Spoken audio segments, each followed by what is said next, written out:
Hi everyone. This is our second Just Read for Fun book for this week.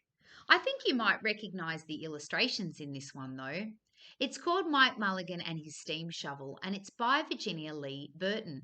Yes, by the lady who wrote The Little House. This is one of my favourite books of all time.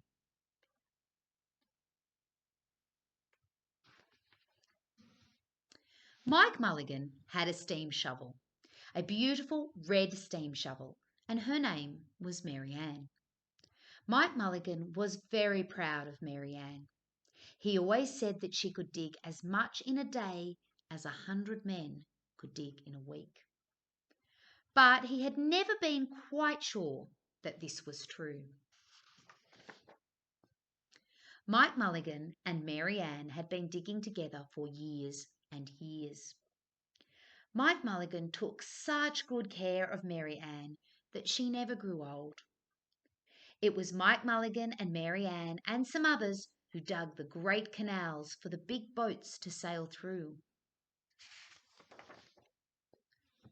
It was Mike Mulligan and Mary Ann and some others who cut through the high mountains so that trains could go through.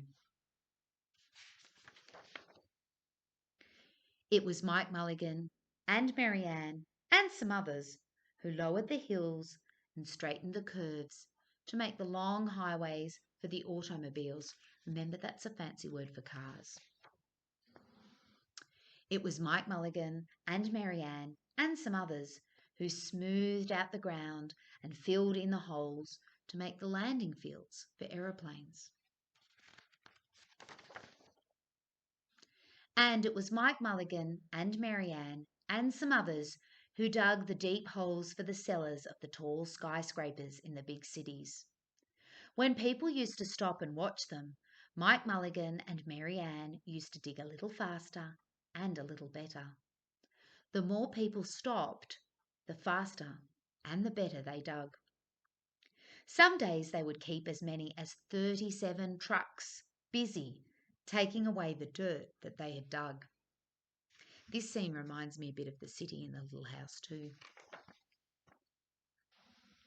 Then along came the new petrol shovels and the new electric shovels and the new diesel motor shovels and took all the jobs away from the steam shovels.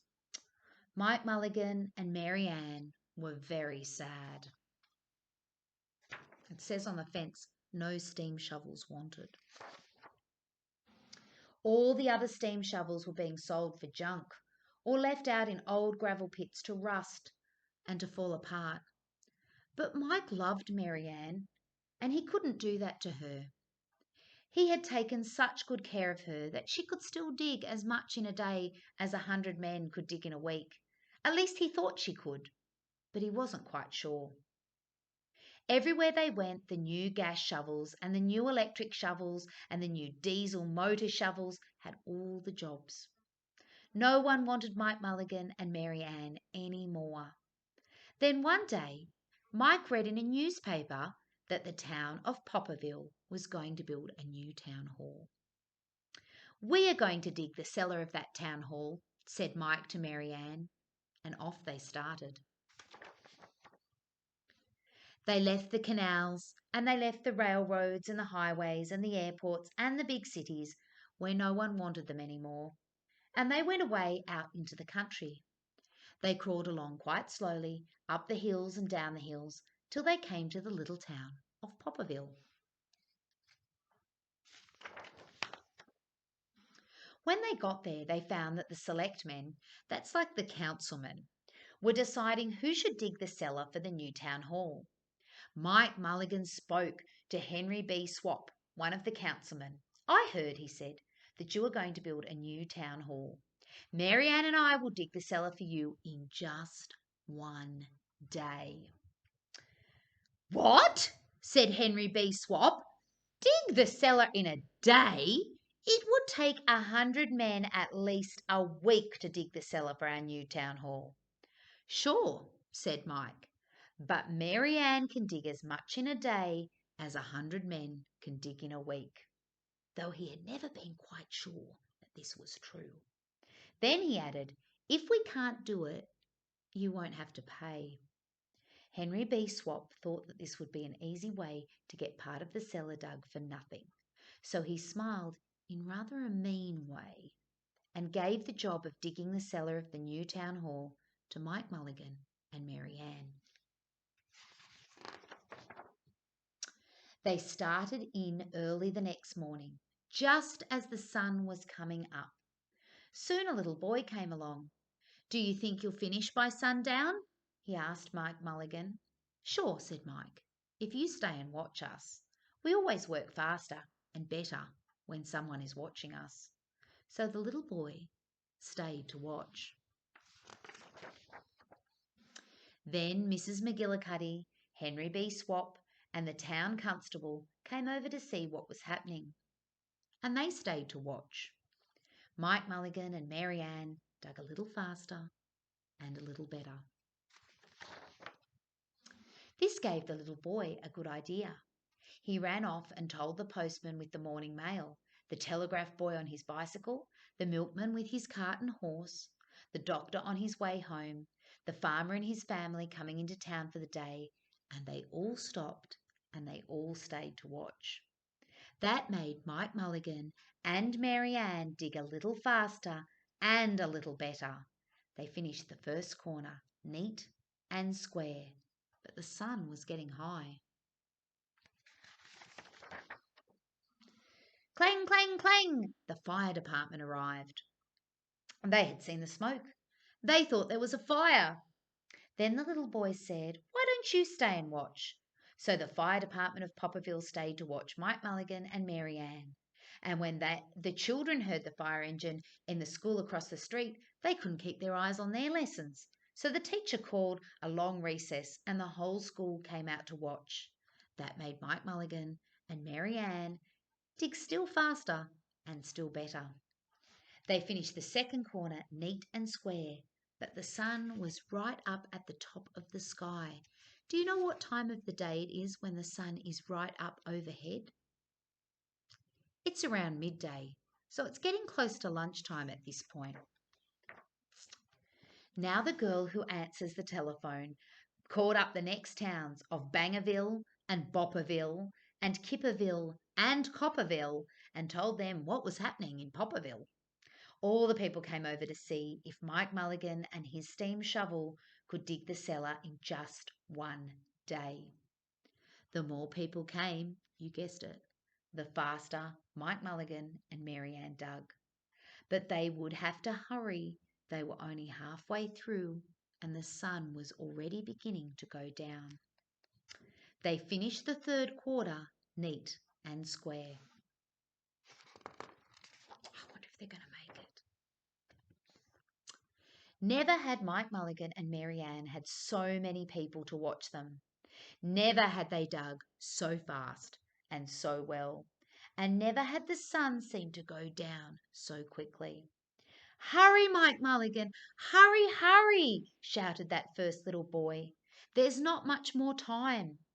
Dirt was flying everywhere, and the smoke and the steam were so thick that the people could hardly see anything. But listen. Bing, bang, crash, slam, louder and louder, faster and faster.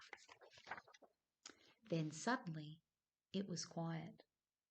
Slowly the dirt settled down, the smoke and the steam cleared away, and there was the cellar, all finished. I'll bring it in a bit closer so you can see.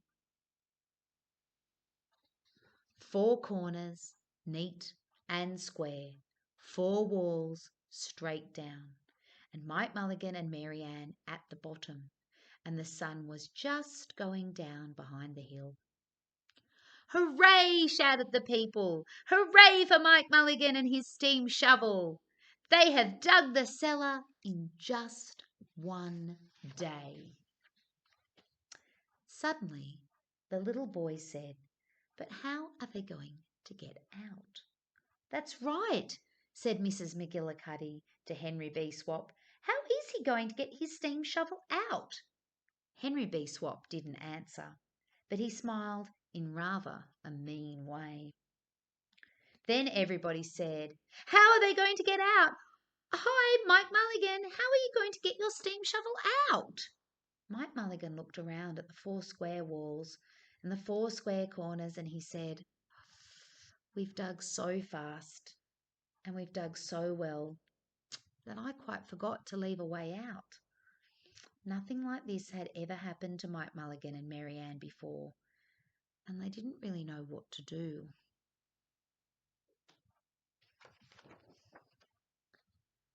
Nothing like this had ever happened in Popperville before. Everybody started talking at once, and everybody had a different idea, and everybody thought that his idea was the best. They talked and they talked, and they argued and they fought until they were worn out, and still no one knew how to get Mike Mulligan and Mary Ann out of the cellar that they had dug. Then Henry B. Swap said, "The job isn't finished because Mary Ann isn't out of the cellar, so Mike Mulligan won't get paid."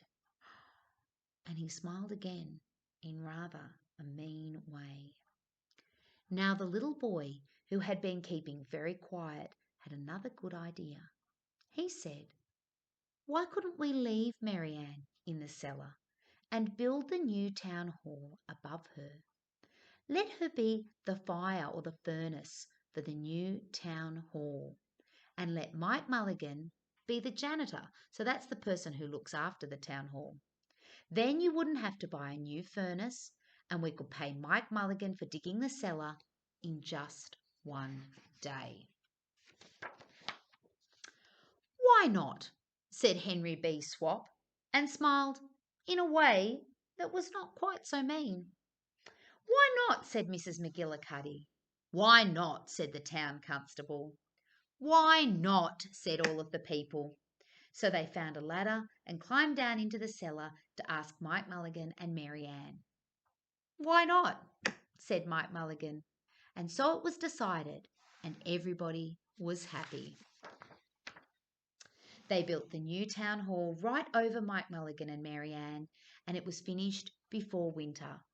Every day the little boy goes over to see Mike Mulligan and Mary Ann, and Mrs. McGillicuddy takes him nice hot apple pies. As for Henry B. Swap, he spends most of his time in the cellar of the new town hall, listening to the stories that Mike Mulligan has to tell, and smiling in a way that isn't mean at all.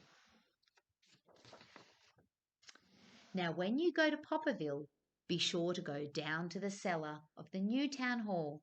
There they'll be, Mike Mulligan and Mary Ann, Mike in his rocking chair smoking his pipe, and Mary Ann beside him warming up the meetings in the new town hall. Thank you for listening.